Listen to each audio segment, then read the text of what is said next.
Dominoes in there? Oh, in the club. Damn, I'm ready to slam them things. They said like 5:30. Yep. That's cool. He in Black Hawk still, so That's cool. About there. Yeah, I'm about 5:30. That's cool. Yeah. What's up with the Dominoes? Ew, brother. He said he got a tournament coming. I'm trying to join that motherfucker, man. Tournament next Saturday. Damn, that's what we done asked, huh? Wait. I don't know what side of the lake they on. September 21st, they doing that, and then we gonna do our tournament next month. I'm ready. How far you gonna get in it? Yeah, I'm okay. How far you think you gonna get? I'm pretty good. You pretty good? You know all the dominoes, you the ones that count the dominoes, right? Yeah, you gotta count. Okay. Dominoes is math. I think the biggest misconception when people play dominoes is that you just want to score, but dominoes is really a defensive game. And the beauty of dominoes is all math. Everything is, in life, everything is math. Everything you do in life involves a number, right? Right. What's your birthday? 7:38. What time you was born? 9:38. Type shit, like, you know what I'm saying? Nigga like, man, how tall are you? 6:30. So, okay, baby, I love you. Okay, so everything is math. And so once you understand that, like my mom used to always tell me this, no matter how hard the equation, first, if you understand formulas, you can solve any problem. And everything in life has a formula.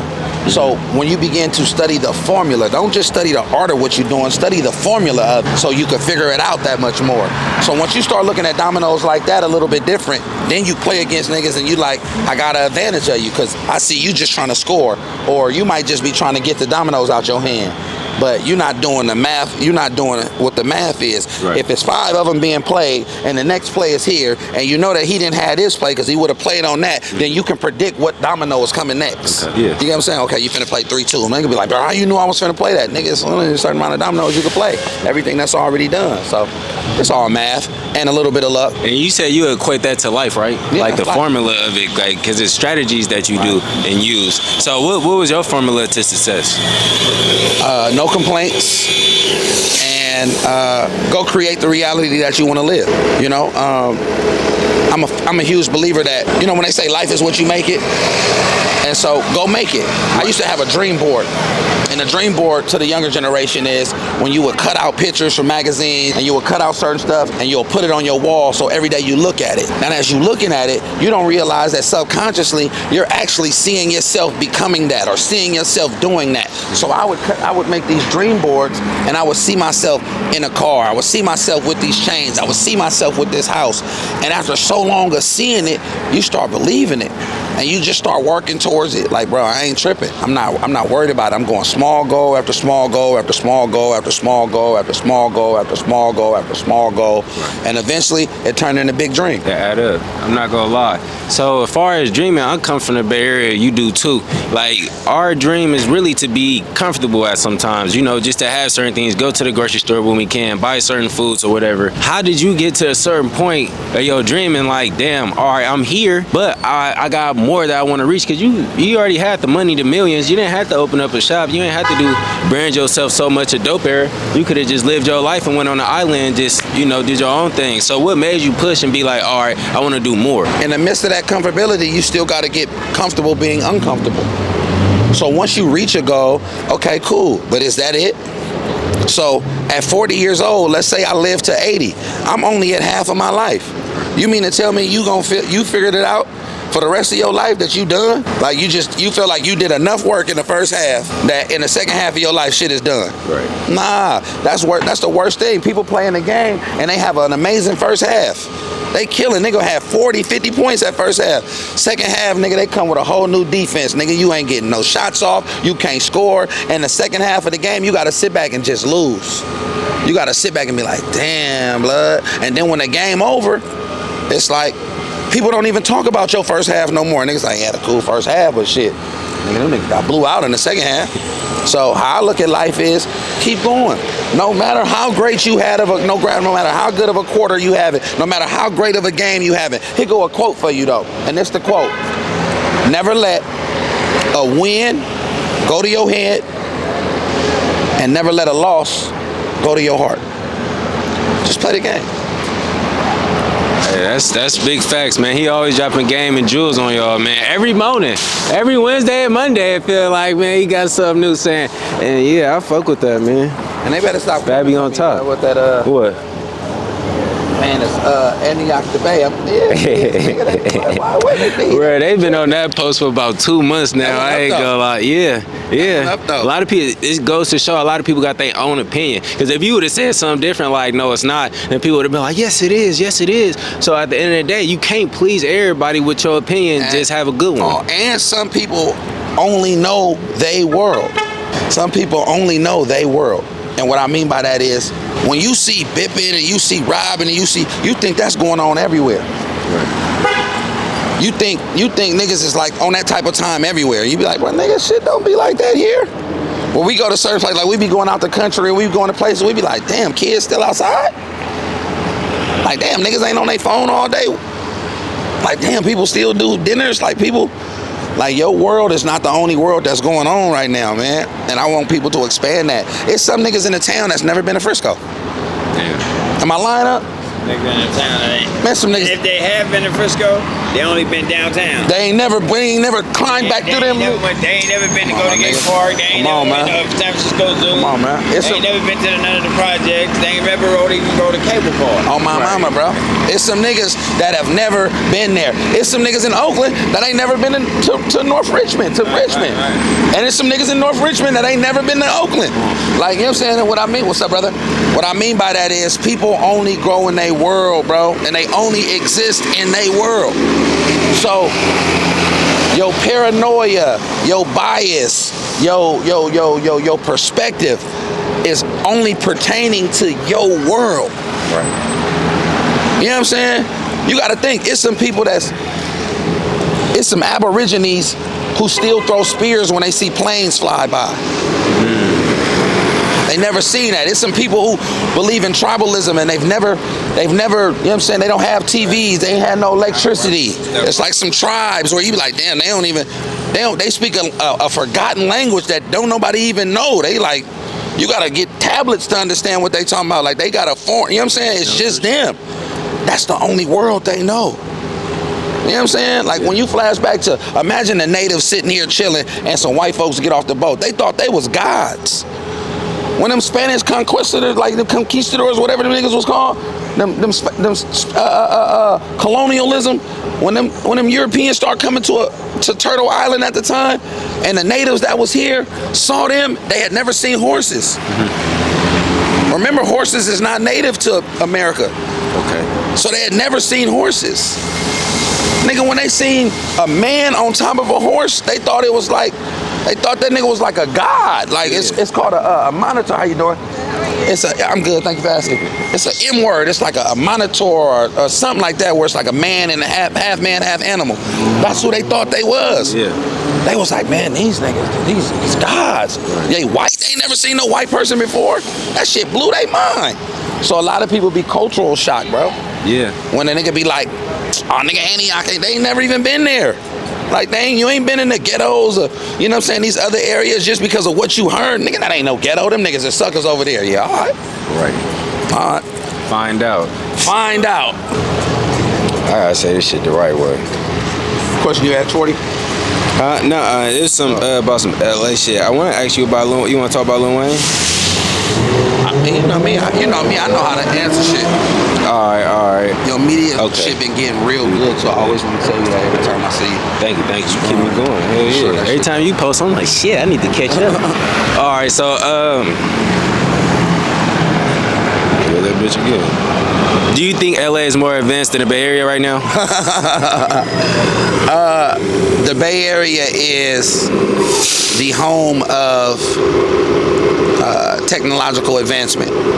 So there's no way to call any other region more advanced than the area that produces whatever the status quo of technology is. You know what I'm saying? Google, Twitter, Instagram, Facebook, Yahoo, all of that is in Silicon Valley, which is in the Bay Area. Right. So there's no way that any other place can be more technologically advanced unless we're talking like Tokyo or China or something like that. But we must understand when we say, I think Adam didn't articulate what he was trying to say. And what I meant by that was there's no infrastructure in the Bay Area. The infrastructure is we've all come from independent artists. Our forefathers were independent. So in independent game, it's not about grouping and galvanizing. It's about how can I go out and go get it my own? How can I make sure that my block is popping and my block and my hood is thriving? You know what I'm saying? That's the independent game. It's not about, in Southern California, the gang culture had already taught what it was like to create brotherhoods. You know what I'm saying? If you take any positives away from gang culture, what it did was it gave chain of command. That's the big homie. It gave structure. We can't do that. We're gonna disrespect the gang. It gave discipline because you'll get DP'd. It gave a lot of structure. And so they took that same mentality and created an industry that forced each other to rock with each other. They put their certain folks in offices, in positions. So now when these major labels that are based there, when you got certain major labels that, oh, Lil Blood, he from Woo Woo Woo. That's rolling. He gotta come sign one of us. Or his hood pass revoked. Yeah. So now he's sitting in Atlantic, quietly as kept. He didn't went to school, but he's still from the hood. His roots and origins is still from the neighborhood. So now he got obligation to say, I gotta go get somebody from the hood to make sure the big homies is good. And the industry, they have an industry. So here's where they're advanced. They have a planet in industry. So their industry is, they got people in major labels, they know the labels, they have all of the marketing companies, they have the media, they have the mainstream radio that supports them. So they have an infrastructure and an incubator that can support an artist. So therefore, if an artist pops, he pops all around the world because you have the second largest market outside of New York that is playing your records. So your lens is a little bit bigger. People look at you. You on TV because you in Hollywood. Right. You on media. You on the biggest radio. And now the rest of the world is seeing you as gigantic. So of course they gonna come fuck with you. You get what I'm saying? In the Bay Area, we have none of that. We have independent artists who started selling shit out the trunk of their cars, who had to get their own fan base, who had to create. They didn't know what a PR team was. Nigga, what's a PR? What's public relations? What's a manager? Nigga, my nigga answered the phone calls for me. Like, we didn't have that infrastructure. So if anything that the Bay Area lacks in comparisons to LA is we lack the infrastructure of industry standards, which may have set us back as far as who may be popular. But if you take the popular artists and you put them against independent artists that have shown success, who got more money? Right. Who got more of a comfortability? Who ain't worried about, damn man, I ain't finna put this album out because nigga, I don't get nothing off this? Who ain't stressed out that the label said that they can't drop a record when they want to drop a record? Who could pull up in their neighborhoods and Lamborghinis and, you know what I'm saying, and do things like that, who own their own businesses? So let's be a little bit more articulate when we use words like that and be mindful of, y'all have an industry wraparound services, but we have independent. So when you look at an independent like Larry June, when you look at an independent like a E40, when you look at an independent like a Mike Sherm, when you look at an independent artist like a Filthy Rich, when you look at an independent artist like Jay Stalin, a Mistah FAB, and you compare their individual accolades, not the numbers of records that they sold, not how many followers they got, but their individual accolades and achievements and how they're living life, the level of comfort is equivalent. Right. The level of comfort is equivalent. I get up every day and come to my shop or go to my club. I drive in my Lamborghini. I drive in my Maserati. I hop in my old school. I can rock my jewelry. I can come in my neighborhood. Don't nobody own me. I got my own clothing line. Don't nobody own me. You know what I'm saying? So when we're talking about advancing, and then I own my own catalog. So when we talk about who's more advanced, we have to be mindful of that, and we have to understand that sometimes in those conversations they throw trigger words for clickbait. Right. And in that, anyone that understands the game or understands the conversation of conversationalists that try to do things for clickbait and things like that, you're not annoyed by that. You understand what it is. That's journalism. You know what I'm saying? We like, man, we ain't worried about that shit. How can you call a person more advanced when most of the people that come here come get the blueprint of how to hustle in the game? Once they get tired of being in the industry, they come here and they say, man, I want to do this independent shit. So if you got people who've been in the industry all of these years who now want to do independent shit, that lets you know where the advance is. Like who's more advanced. Real shit. Hey man, he dropped the best jewels. I think you go to school every day or something, because the way he articulate words and bring history into it, it's like, that shit is amazing. That shit just be real shit. Yeah, that shit just be real shit. I'm gonna ask you one more. I'm gonna get up out of here. I'm gonna just go get some food real quick. How do you feel about Lil Wayne not performing at the Super Bowl halftime event 2025? Louisiana is an enigma, and Louisiana has done things for hip-hop game that will be monumental, and he will go down as one of the biggest trendsetters ever. I think the unfair topic of debate here is we're not being fair to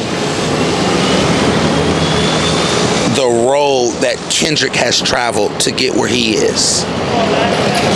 I think when we talk about the question of is Wayne performing or why isn't Wayne performing, I think that's trumping the fact that Kendrick has done everything to gain permission and the opportunity to perform. And I think that it's unfair that the world is taking away from what Kendrick has done to get to this level. And they're trying to put a black eye on the fact that, yes, it's in New Orleans. Yes, you know what I'm saying, a great look would have been to bring out the Hot Boys reunion, for Wayne to come out, for New Orleans to get their shine. But we have to understand, let's not take away from what Kendrick has done in these past 8 months to garnish all of the talk, the conversation, the debate, you know what I'm saying? And then what I think would have been such a great move if Kendrick would have got there and said, I'm gonna bring Wayne out. Right. Wayne, bring Drake out. And we squash our beef in front of the world. Because it's just rap beef. Yeah. It's not impersonal. I don't think those dudes hate each other. I think that they had a great rap beef, which was great for hip-hop. Look what it did. Look what the debates that it did. And it's not killing Drake. Drake is still the most successful person. You know what I'm saying? He's still the first person to do damn near everything in music. So you're not you're not destroying Drake. Yeah. I don't care if Drake never drops another project. Drake has a whole country behind him. If he never do another show in America, he could go tour Canada for the rest of his life. He go tour around the world. He's fucking arguably the biggest artist in the world. Yes. So I just feel like it's unfair to Kendrick when people are talking about how Wayne is not performing. More so giving him credit for being in position to be performing, you know? And then the biggest knock is, before Jay, they wasn't even looking at hip hop. So now y'all mad at Hove? Y'all allowing Hove to be y'all punching bag, but before this, they wasn't even looking at hip hop. So let's clap that Hove got them to even look at hip hop and consider hip hop and consider our genre of music to be performing on these platforms. They didn't even give a fuck about us 20 years ago, 10 years ago for that much. Right. But look what he's been able to do in the past few Super Bowls. He's been able to do some amazing things and highlight our genre. Let's clap for that. You know what I'm saying? Let's clap for that, man. But I do think that the Cash Money group, I think they may have jumped the gun too fast with the complaints. I think they could have, if they would have waited out a little bit, I'm pretty sure that we would have saw Kendrick doing what Usher did last year. Kendrick pulled out. Usher pulled out Atlanta at the Super Bowl. Niggas was like, oh shit, that go Jermaine Dupri. Oh, that go CeeLo. Oh, it was an amazing show. And I do truly believe that Kendrick would have done something like that. You know what I'm saying? Pulling them out. And now I think that he might even do it with No Limit now. Okay. You know what I'm saying? Don't be shocked if Kendrick go out and pull out Master P and he come out and do hoo-dee-hoo and make him say, just to give that validation of New Orleans. Hey, Ron. like New Orleans was there. You know what I'm saying? But either way, man, it's not a knock to any of those guys. Wayne not performing won't discredit his legacy and what he's done in music. Kendrick performing won't be trumped by the fact that Wayne is not performing, because he's earned this position, and I'm proud for all of those guys, man. Real shit. Appreciate you, Fabi. Always Thank love, you feel me? I see you in a second. I'll see you in a little bit. All right. Hell yeah, man. Getting gems and jewels from the one that did, the kid that did, the Wiz, man. We just finna go grab some food real quick, jump in the van, and shit. We having a good day? You having a good day, brother? Okay.